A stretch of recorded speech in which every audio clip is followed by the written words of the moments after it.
प्रशांत किशोर, हम नेता नहीं हैं, कुर्ता पजामा पहने हैं, नेता नहीं है। वोट वोट नहीं मांगेंगे, नाली गली भी आपका नहीं बनवाएंगे, राशन कार्ड नहीं बनवाते हैं, आपको जो कष्ट है उसका कोई उपाय भी नहीं करेंगे। ये मछली बांटने का अभियान नहीं है, ये मछली मारने सिखाने का अभियान। वोट भी नहीं मांगेंगे और आपको कुछ देंगे भी नहीं।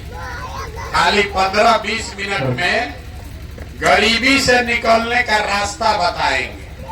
अगर आप उसको समझ जाइए तो वोट जिसको मन है उसको दीजिए, लेकिन जो रास्ता बताएंगे उसको समझ जाइएगा तो 2 वर्ष में आपके बच्चों के लिए पढ़ाई रोजगार हो जाएगा, आपका गरीबी से निकलने का रास्ता खुल जाएगा।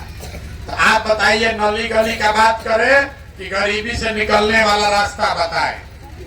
गरीबी से निकलने वाला रास्ता सीखना है ना, तो जिसको सीखना है तो अभी 20 मिनट, 2 घंटा से आप बैठे हैं, 20 मिनट हम लेंगे और बहुत भाषण नहीं देते।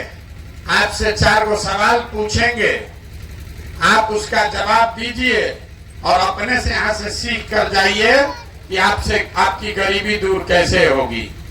देखिए, दुनिया में जितना विद्वान लोग हुआ वो कहा बताया कि गरीबी से निकलने का 3 गो रास्ता है।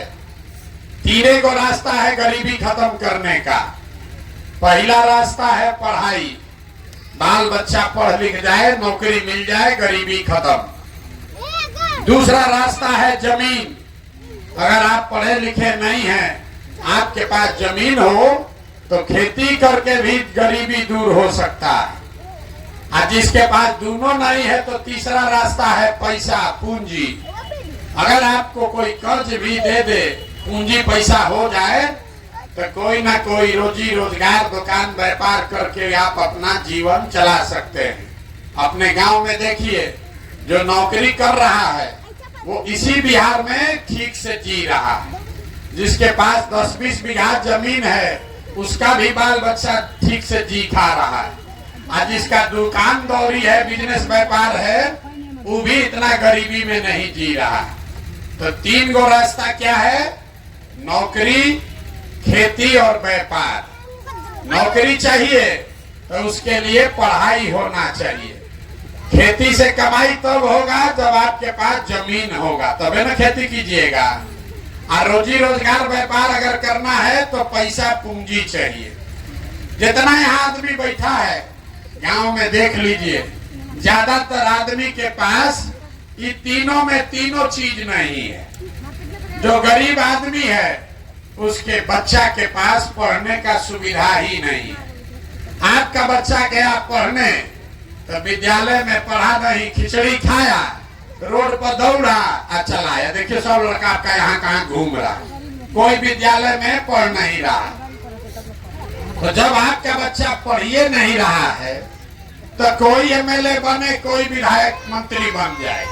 जब आपका बच्चा पढ़ा ही नहीं तो उसको कोई डॉक्टर, इंजीनियर, कलेक्टर नहीं बना सकता है। आपके अनपढ़ बच्चे को जीवन भर मजदूरी ही करना पड़ेगा। तो पढ़ाई का रास्ता ज्यादातर परिवार के बच्चों के पास नहीं है। दूसरा रास्ता आपको बताए खेती का। खेती करने तो आपको आता है, खेती करने से आपका जीवन क्यों नहीं सुधरा? खेती करके पंजाब में लोगों ने इतना पैसा कमा लिया कि आप सुनते हैं कि बिहार से मजदूर जाता है पंजाब में खेत में काम करने। वही खेती करके बिहार में लोग खाने का लाला पड़ा है। ऐसा क्यों? ऐसा इसलिए कि आपके गांव में जितना आदमी रहता है, 100 परिवार अगर रहता है तो 100 में 60 परिवार ऐसा है जिसके पास एक धूर जमीन है ही नहीं। इसके पास जमीन है ही नहीं है, खेती करेगा कैसे? और जिसके पास थोड़ा बहुत जमीन है, वो जो खेती करता है तो वो खाने वाला खेती है, कमाने वाला खेती